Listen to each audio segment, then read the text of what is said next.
Ladies and gentlemen, boys and girls, children of all ages, welcome to the channel. We're back here for another review for WWE Monday Night Raw, July 21st, 2025. We started the show off with CM Punk and Gunther. I thought this was a fairly decent show. Thought they touched a lot of stories here to pretty much hype up a little bit of each and every match that's on the pay-per-view for SummerSlam, so should be pretty interesting. Anyway, let's kickstart the show here with CM Punk and Gunther. Punk comes out. He comes to a loud pop from the crowd. He gets in the ring, looks at the crowd, and grabs a microphone. Loud CM Punk chant from the crowd erupts as he holds the microphone in the air. He says, "It's great to be alive on a Monday night in Houston, Texas," or what? Punk says, when he came back, he had a few goals. One was main event WrestleMania, and the other was to be a world champion.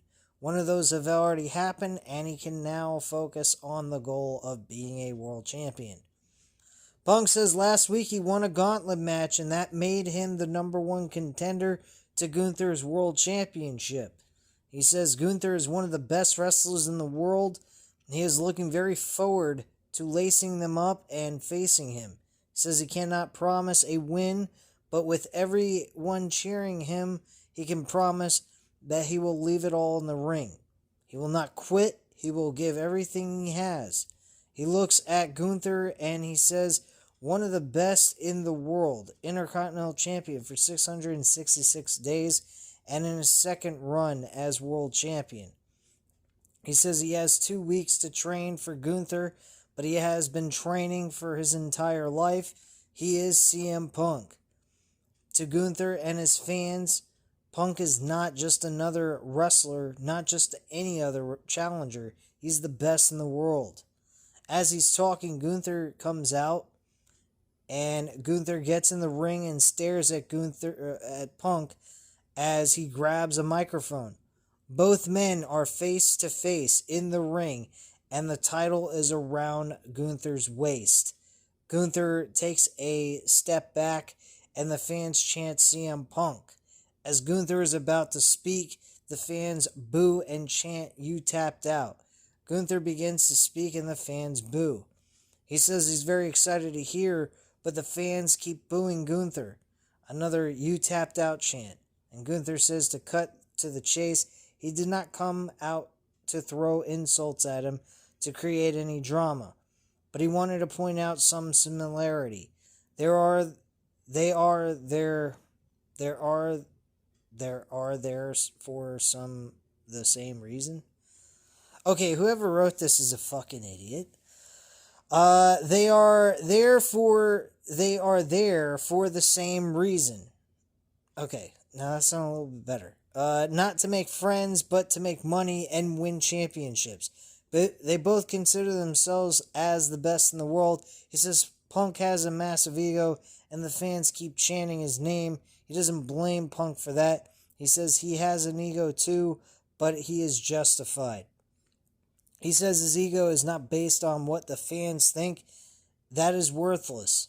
His ego is based on results, and Punk just listed his accolades. The best in the world is the man who holds the world championship. Punk nods, and Gunther says at SummerSlam, that bell will ring, and when it does, he will make Punk regret that he got into the ring. He will maul him, choke him out, and drop him. Punk will wake up, looking at the lights, and realize that Gunther was right. He will never be world champion. He will never be the best in the world.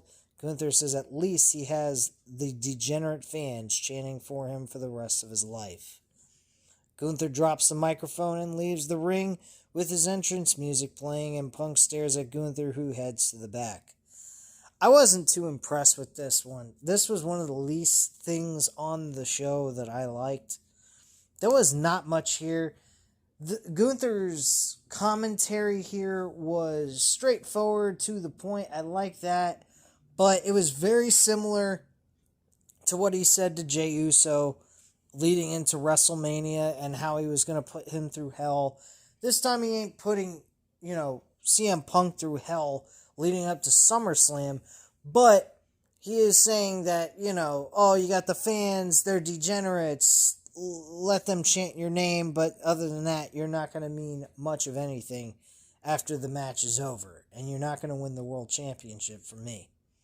And that's all he says, pretty much, over and over again. His promos, they're not bad, they're just repetitive. There's nothing really different about what he has to say. He's not put in situations where he comes across with different dialogue. It's just the same rhetoric over and over again. But again, just because he's repeating the same shit doesn't mean he's a bad promo.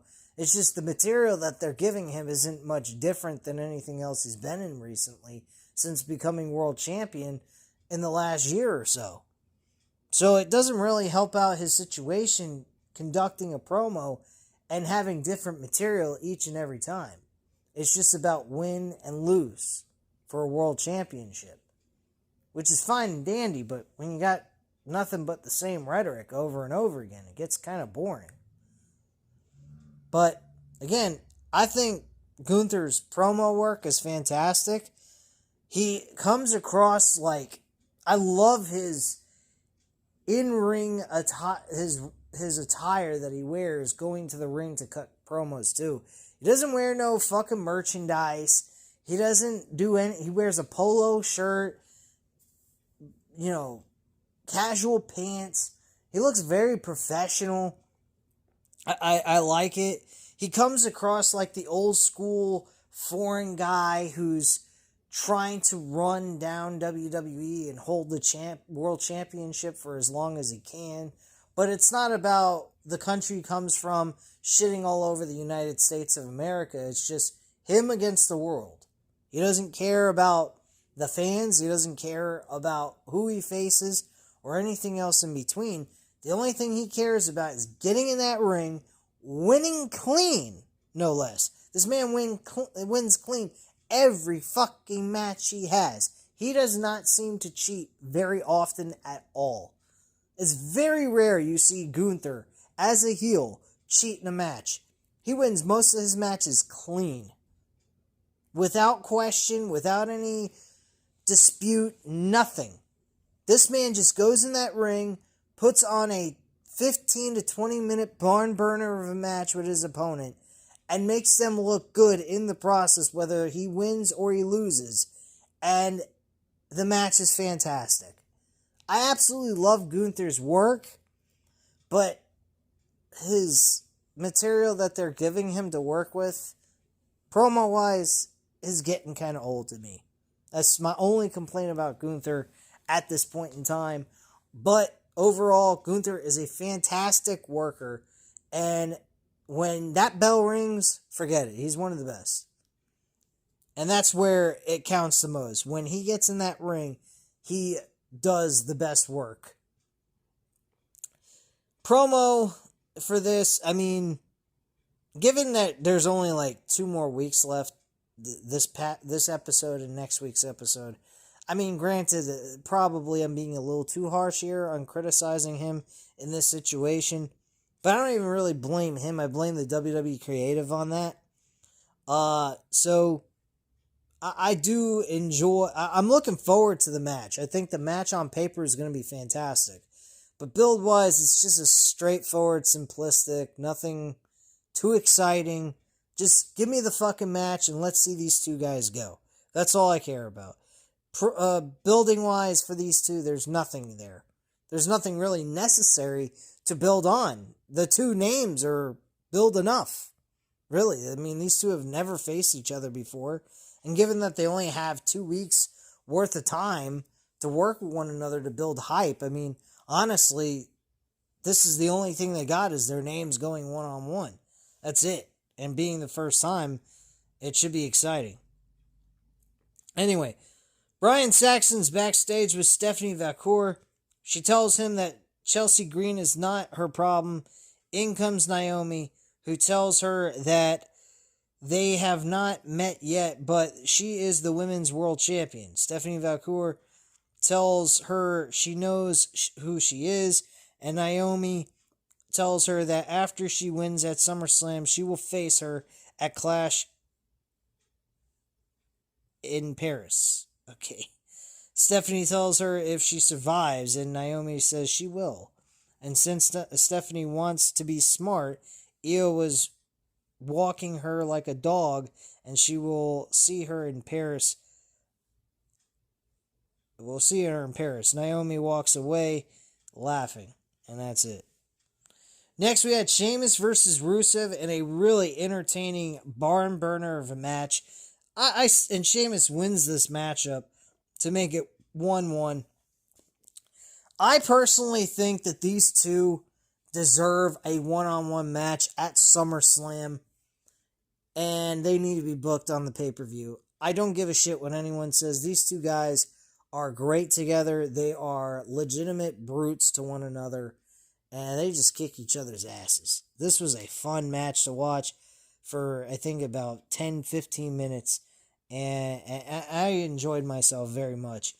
This was very entertaining, and I hope Sheamus and Rusev get a match at SummerSlam for a third, for a rubber match between the two of these guys. At the end of it, I really think at SummerSlam, whoever wins, whoever you decide to book, I would say book Rusev to win. He's the newer guy back in WWE between the two. And I say Rusev gets the W at SummerSlam if they book the match. And then have them shake hands out of respect and become tag team partners and try to go after the World Tag Team titles and beat the Judgment Day for those tag team belts. That's my position on that. We cut backstage and Bryan is with El Grande Americano. Now Kaiser playing El Grande Americano. Saxon asks him what his goals are in WWE, and El Grande Americano tells him in Spanish that he does not understand. People should wait, and in comes Dragon Lee. He tells El Grande Americano that he is a fake and he is disrespecting all of the luchadors everywhere. El Grande Americano tells him, I am a luchador, you are trash in Spanish, and Dragon Lee and El Grande Americano begin to fight as WWE officials break it up. Kaiser as El Grande Americano seems a little bit interesting. I kind of like it, but then his accent comes through when he tries to speak Spanish, and you can tell his Russian accent comes into this. So it kind of kills the gimmick a little bit. But it is kind of interesting seeing him as a El Grande Americano. I think he's pretty good at it. Excluding the Russian accent part, but giving it away that it's Kaiser. But whatever. Anyway, we had a number one contenders match for the World Tag Team titles with the New Day, Jaquan Wilde, and Cruz del Toro versus the Creed brothers in a three-way match. Very similar to what they did on SmackDown, as I talked about on the SmackDown review. The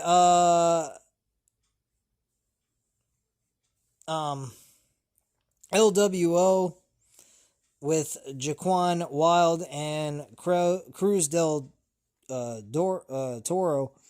I think them winning was the right decision, of course. I mean, because New Day and fucking American Made have already faced for the World Tag Team titles. And American Made needs to start picking up some victories, but whatever. Match itself was okay. I thought LWO with Jaquan Wilde and Cruz del Toro was actually very entertaining. And what they did, they were really the reason why the match was fun and entertaining to watch. Because they did a lot of flips and dives, made the pace of the match very high pace, and made the match come across very entertaining to me.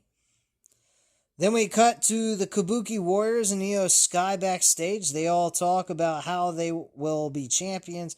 Asuka wishes Io good luck at SummerSlam. Kabuki Warriors leave, and in comes Stephanie And she tells Io that if Io wins at SummerSlam, they will face each other at Clash in Paris. And Io tells her that she had her beat, and Stephanie tells her they don't have to wait until Paris to find out. Io challenges Stephanie to a match tonight, and Stephanie accepts. We see clips of the main event from night 1 of WrestleMania, where Paul Heyman turned on both Roman and CM Punk to help Seth Rollins win. Then back from commercial break, Dominic Mysterio is with Adam Pearce, and Pearce tells him to go get his medical record, to get cleared for medically, so that this match can be booked. Dominic says he can't, and Pearce tells him to quit stalling. He walks away, and we see AJ mopping the floor. AJ Styles mopping the floor. He plays as a medical person trying to revive Dominic Mysterio after he was attacked during a match. AJ Styles came across to me to be very weird. Like, I felt like this is something Vince McMahon would book for AJ Styles to do. I mean, was it funny? Was it humorous? Yeah, I guess you could say that. But for AJ Styles to be playing these kinds of roles, and he's been doing this for several weeks now, trying to get Dominic Mysterio to get cleared, and he's stalking him like some weirdo. And to me, it comes across out of character for AJ, but maybe some people would, be okay with that. Me personally, I just don't feel like this is AJ's stick type of thing. Something you would see R-Truth trying to do to get a match. That's how I would see it, but that's just my personal opinion there. But yeah, AJ was mopping the floors and saying, get it cleared, or some kind of shit he said to Dominic Mysterio, and Dominic was like, what the fuck is wrong with him? Which I don't blame him. I felt the same way. I hope Dominic Mysterio retains the title, but part of me believes Dominic is going to lose the IC Championship to AJ Styles, because right now, Dominic has not been doing much with the championship. That's to blame on WWE's creative part of things. But overall, I mean, I'd like to see Dominic retain and lose it to maybe Sheamus somewhere down the line this year. I'm not sure. But I feel like stripping Dominic of the title to AJ wouldn't be terrible. I think it would maybe give a big name on that title. But I think the proper thing is to have Dominic retain over a big name like AJ Styles, continue to do some big important things to build him up as a main eventer at some point. Because I personally feel they need to make him become this guy that has balls and whatnot. Because as of late, he comes across like a fucking pansy bitch. Like a Gen Z, feminine, male, beta male dumbass. Where the girlfriend seems to have more balls than he does. And I think that kind of sucks. I think they need to make Dominic Mysterio have a little bit more of a tough guy mentality. Maybe change the way he dresses, something of that kind of nature. Kick Finn Balor out of the fucking Judgment Day. And, hey, maybe even do this. Kick Finn Balor out of the Judgment Day. Be a total asshole to Liv Morgan. Say he's in a relationship with Roxanne Perez. Cheats on another fucking person. Leaves her for Roxanne Perez. She stays within the Judgment Day. Liv Morgan and Finn Balor get kicked out. And he takes over the Judgment Day with what he has. With JD McDonough himself, Raquel Rodriguez, and Roxanne Perez. I think that's fucking fantastic. Maybe some of you guys would disagree, but I don't know. Just let me know. Anyway, moving on. Back from commercial break. Okay, sorry. AJ's mopping the floor. He walks away, and the New Day are walking about. He walks away, and the New Day are talking about Adam Pearce killed the tag team division, and there are two El Grande Americano. They talk about how they are the best tag team in the world, and in comes Grayson Waller. He tells them that Austin Theory is down with injury and A-Town down under is over. That is 240 pounds off his back. He says he is a free agent and tells him that he will go get the car and for them to have a shower. Okay? IC Championship segment with Becky Lynch and Lyra Valkyria. Becky Lynch music hits and out she comes to the ring holding the Women's IC Championship. Fans boo her and she tells them not to do that, to put appreciation to her name. She says she should not be here tonight. She should be in New York at the premiere of her new movie, Happy Gilmore 2. Looking forward to that fucking movie. I hope it turns out to be good. And there's a lot of big names and stars in it. 2 wrestlers I'm aware of are in it. MJF and Becky Lynch. I haven't seen Becky Lynch at all in the movie, but in the trailer, but maybe I'm missing it. But instead, she's in Houston, Texas.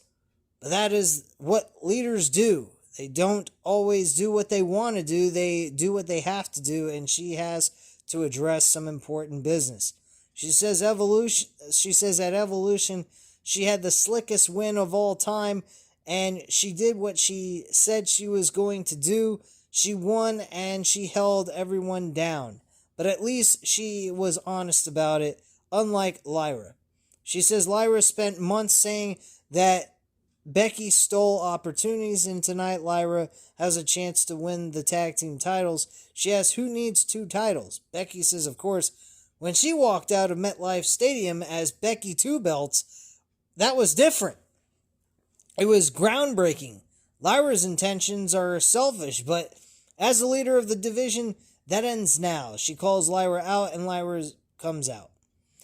Becky tells her that they are one for one in singles competition. She brought out the best of Lyra. That free ride ends at SummerSlam. The last time they went one-on-one, she said that if she would not beat Lyra, she would not challenge for the title. But now she extends the same thing to her. Lyra loses, she cannot challenge for the title.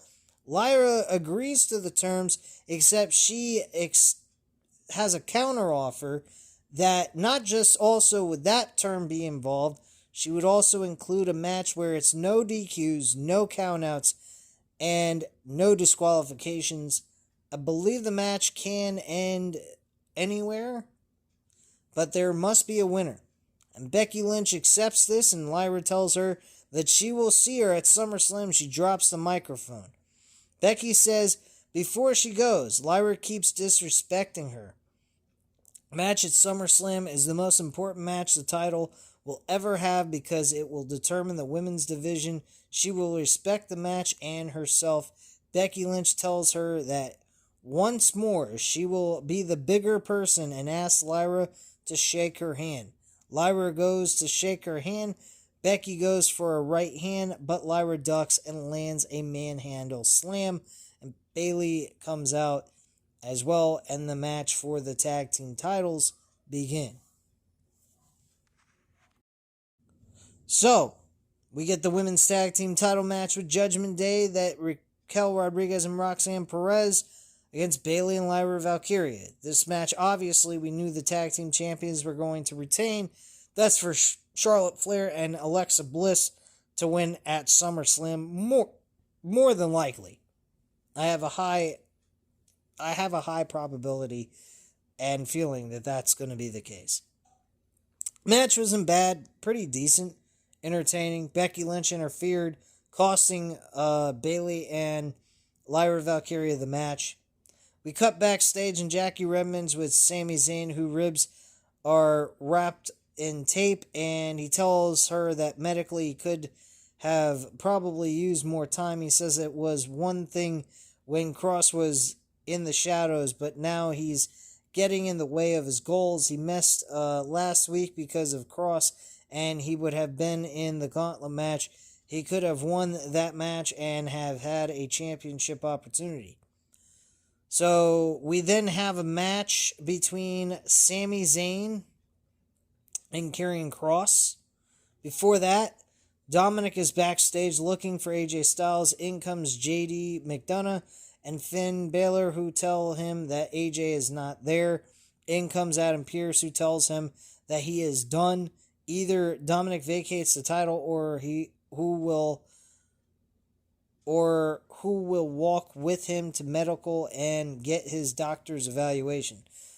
Dominic tells him that that is his title, and Pearce tells him that he hopes he sees him in medical. Both men walk away as Finn tells him to get their lollipops. What the fuck? I don't remember hearing that, but alright. So the match between Sami Zayn and Karrion Kross takes place. This match sucked compared to what they did at Night of Champions. Karrion Kross actually ends up winning this match. That's a no-brainer. Obviously, that was going to happen. He won with the pipe in hand and hitting Sami Zayn in the gut and getting the 1-2-3. I really don't know what direction they're going with this, how they're trying to tell the story. What does this do for Karrion Kross as a on-screen character and actually being involved in wrestling on the show, which we're starting to see a little bit more of him doing that, but both of those matches he had were against Sami Zayn. I'd like to see him have just like a jobber match where he faces a jobber and fights them for like 2-3 minutes and kicks their ass. Get a little bit of momentum winning-wise, but it is what it is. We cut backstage, and AJ Styles is with Adam Pearce. Out comes the medic, and he says they finished the evaluation, but there's still paperwork. In comes Dominic, who hits AJ from behind, grabs the papers, and he says he's cleared. He will see AJ at SummerSlam. Like the way they made him that dirty, slimy mentality move there. I thought that was fucking great. And him just throwing the papers at him and then just kicking the papers into his face was just fucking great. I'm really behind Dominic Mysterio. I hope Dominic Mysterio retains, but I don't know if he's going to or not. That's up to WWE creative booking decisions. I would not dare or recommend anyone, if you're using Bet Online to bet on pro wrestling, to bet on that match. That is a match that I recommend staying far the fuck away from. That is not a match you want to place a bet on, nor the World Heavyweight Championship. Those two matches, I would highly recommend staying the hell away from that. Because I don't know how the hell they're going to book that match, but me personally, if I was going to bet on it, I'd bet on Gunther because he's a plus 150. And betting on the IC Championship, if AJ's the underdog, I'd bet on him. I'd bet on the underdogs in those situations. Maybe throw like a $5 deal on there, something like that, just to get something. If you really wanted to bet and go all out crazy on this card, I would bet on the underdog between these two matches because maybe one of them will hit. But don't be surprised if they don't. Just saying. Stephanie Vaquer went up against Io Sky. This match was not bad, but it ended by disqualification. Stephanie Vaquer got the victory. Piper Niven, Alba Fire interfered because of their beef they have over on SmackDown. Apparently, the WWE brand split doesn't really exist, even though they tried to implement it. I don't know why, but it doesn't seem to matter. Not to mention, the shows don't look all that much different from each other outside of the logos and the color scheme of the arena. One being red and one being blue, but other than that, the ropes aren't any different. The stage isn't much different from each other. They all look about the same to me, which seems a little fucking dumb to me altogether. Anyway, Chelsea Green throws Io to the outside and they begin beating up on Stephanie, but Io climbs the top rope and lands a dropkick onto Chelsea Green. Io takes Alba Fire down. Io and Stephanie with a double dropkick onto Niven and taking her to the outside. Io and Stephanie look at each other and smile. In comes Naomi, who pushes Io onto Stephanie, and Stephanie falls to the outside of the ring. And Niven and Fire beat up on Stephanie Vaquer as Naomi beats Io up in the ring.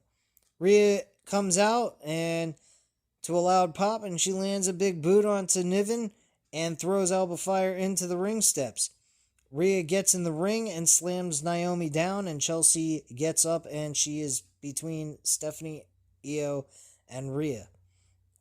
Stephanie Io hit her with the boots to the face, and Rhea hits her with a riptide, and Stephanie, Rhea, and Io stand tall in the ring as Rhea's music hits. Next, back from commercial break, the final segment of the night. Paul Heyman, Braun Breaker, and Bronson Reed are walking down to the ring. They get in the ring with Bronson holding the Money in the Bank briefcase. Heyman introduces himself and says before Roman comes out, he has a lot of things to get off of his chest. The fans chant OTC and Roman's music hits. Out comes Roman to a big pop from the crowd. Roman walks down to the ring and gets in the ring with the fans chanting OTC. Heyman tells him that he never wants to be disrespectful or rude, and the fans boo him. The fans chant asshole, and Roman looks at the fans. The fans sing Roman Reigns, and OTC, and Heyman tells Roman that he never wants to be disrespectful, rude, like someone born in Texas, but for Roman to know that Seth Rollins will be out of action for a long, long time, quote unquote, and that opens up leadership void for them, and that means they can fix this. I could not believe he was actually trying to suggest the idea of Roman teaming back with Paul Heyman after fucking him over in the triple threat match at WrestleMania and siding with Seth Rollins, one of the worst people for him to side with. It's one thing to be loyal to CM Punk. If he would have stayed on the outside of the ring, didn't interfere in the match, just let the match play out and be what it was going to be, and didn't side with anyone, I don't think Roman would have had a big issue with Paul Heyman being respectful to a guy that he's known for a very long time and considered a friend. But because he turned on Roman and sided with Seth Rollins of all people, I mean, CM Punk's one thing, but siding with fucking Seth Rollins?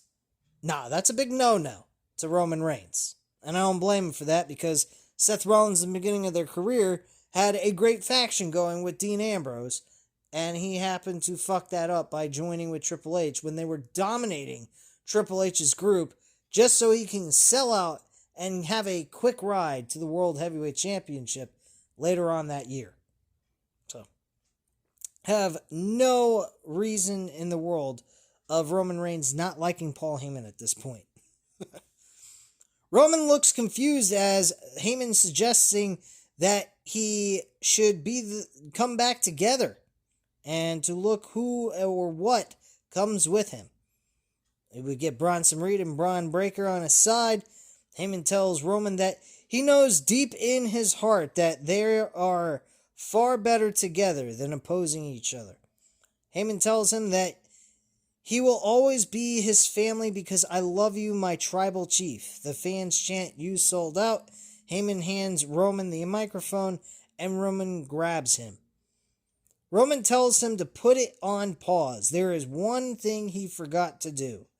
H-Town, and the fans cheer and the chant OTC. Roman tells him, acknowledge me. Heyman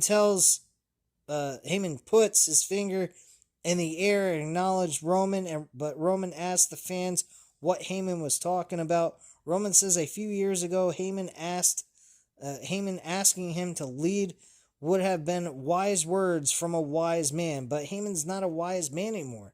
He's just a dumbass. Which that's what I was thinking he was gonna say too, that he's just a fucking dumbass. Because even suggesting the idea of them teaming back together after he fucked him over at WrestleMania is a dumbass thing to even suggest. That alone is the proper definition of who Paul Heyman is in this situation. Is a dumbass. Braun gets angry, but Bronson and Heyman calm him down. The Braun Breaker and Roman Reigns match has got to happen. At WrestleMania, I don't care when. I just want to see that match. That match is going to be huge. Just by watching these two interact with each other.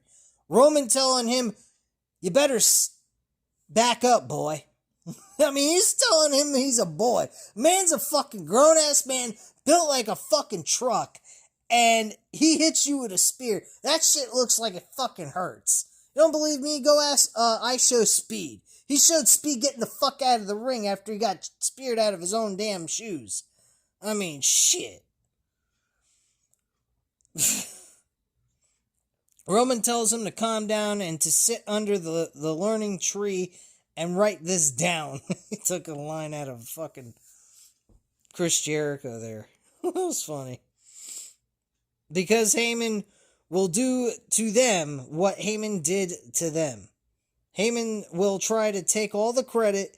He heard a lot of people try and take responsibility for creating the tribal chief, but he can tell them that it wasn't Heyman. The only reason why Roman is the tribal chief is because the fans still acknowledge him. The fans chant OTC. Roman says the OTC was a champion too, the greatest champion to step foot in the ring, and Heyman had a part in that, but he did not have any part in keeping the title. He says the Usos did, Solo Sikoa did, Sami Zayn even helped out, but he lost that title, and it only took 4 years, but he did.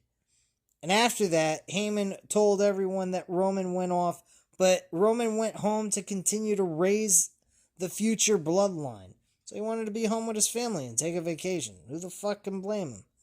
Man did plenty of fucking shit for this company. Took a lot of shit from the fans. Kept pushing forward. And was in ridiculous fucking creative moves that they were doing with Roman Reigns that made him look retarded. Wasted many years of his career being a hated man. And taking all that hate and instead of turning it into what he should have been was a heel until the fans finally started appreciating him. That didn't happen. So he was in a creative failure the entire time. And he looked ridiculous. So most of his time as a wrestler, he looked fucking wasted out. Personally, in my own opinion. This is the best Roman Reigns we will ever get, and this is the only Roman Reigns that we should have had in the beginning. But hey, that's Vince McMahon for you. Anyway, Roman Reigns continues, says, Heyman thought they were just another fat check or another wrestling group. He says, you can create those, but you can't create the bloodline. That was God's work. Braun takes a step forward, but both Heyman and Bronson stop him. Roman says what really bothers him is that Heyman used to be a friend to his family, a business partner. Roman made him a part of their family. He was chosen family. He gave him responsibility, and Heyman threw it all away. A fan even stated that, and Roman acknowledged the statement and said, yeah, that's right, he threw it all away. What that fan said out there in the crowd. He threw it all away for a best friend, someone that he had not talked to for over a decade. That's kind of a fact. That is kind of funny though.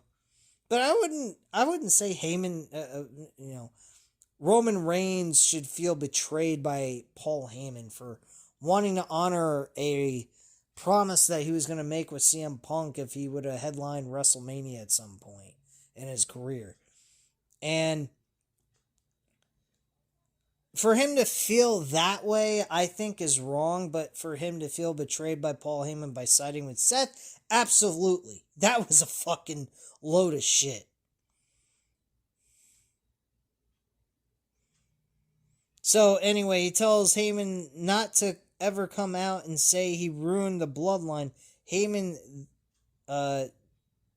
this dumbass did. No, I can't agree with that comment either. I mean, Roman saying that Heyman's the reason why the bloodline's no more. That is incorrect. Roman was selfish.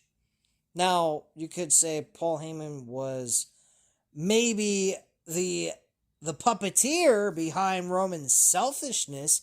Maybe Paul Heyman whispered in his ear about things he could do, and he was taking the wise man's suggestions, since he was quote unquote the wise man of the group, and telling him what he could and giving his advice and what he should do, and he took it. And that, you could say, maybe is part of Paul Heyman causing the bloodline to dismantle itself. I mean, if you want to go that route to say that Paul Heyman did anything, because of course Paul Heyman was whispering suggestions and ideas of what they could do in the bloodline and all kinds of other shit, and he was also doing errands for Roman Reigns and taking on responsibility of other things within the group. But to flat out say Paul Heyman ruined the bloodline, I can't agree with that. That's all Roman Reigns' fault, honestly.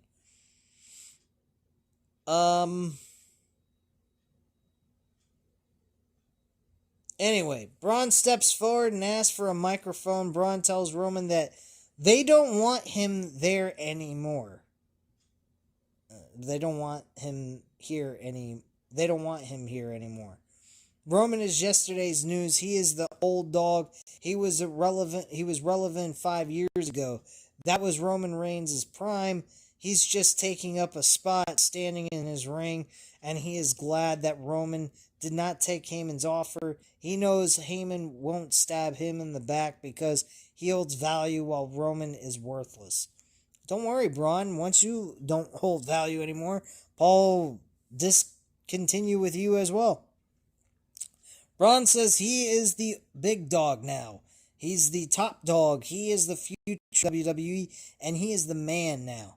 Braun tells Roman do what he does best, to turn around and leave. Roman takes a step back and the fans chant OTC. Roman says he has to be completely honest. He did not hear any of that trash that Braun just said. He doesn't think his mic was working, and if he wants to say it again, to use his mic. And Roman throws it at him, and Roman throws his microphone to Braun, and Roman hits him with a Superman punch. And then Roman with right hands onto Bronson. And Roman turns around and Braun hits him with a spear. The fans chant yeet, and Bronson is about to go for a tsunami onto Roman, but Jey Uso comes out, runs down to the ring, and lands a super kick onto both men. Jey with right hands onto Braun, and Braun goes down. And Jey with a spear onto Braun, and Roman with a spear onto Bronson. Jey music hits as he and Roman stand tall with Heyman, Braun, and Bronson out of the ring, and Raw goes off the air. Obviously, we're going to get a tag team match between these two teams with Jey and Roman against Bronson Reed and Braun Breaker. I think this is going to be a fucking awesome tag team matchup. I think Braun Breaker and Bronson Reed are going to be the guys that win this matchup. I think Jey Uso is going to be taking the L here. Roman Reigns, after the match is over, will be destroyed to be written off of television so he can go off and do this Street Fighter movie with the role that he's involved in at that point. And that's pretty much it. That's what I think is going to happen. But that is pretty much the overall consensus of this Raw review. So if you enjoyed the video, by all means, hit the like button, hit the subscribe button if you're not already subscribed to the channel, and leave a comment down below. I'll definitely get back to you on that. Thank you guys very much for watching, and have a great night, guys. Bye.